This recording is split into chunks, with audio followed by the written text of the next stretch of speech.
15-year-old Angel Neal left for school on Friday and has not returned home. Hi again and welcome. This is Links 007 TV News Report, and we'll be right back with the details to come. Welcome to Links 007 TV News Report, providing you with the best in local and international news updates. This is a place where you can get the most reliable and informative news information. Links 007 TV News Report.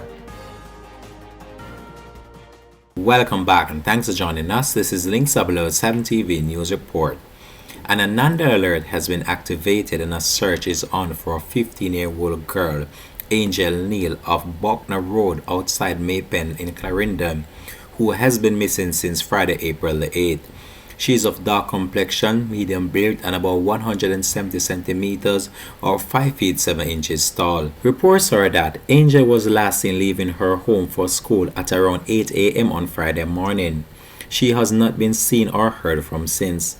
Anyone knowing the whereabouts of Angel Neal is being asked to contact the Maypen Police at 876-926-2208, the Police 119 emergency number, or the nearest police station.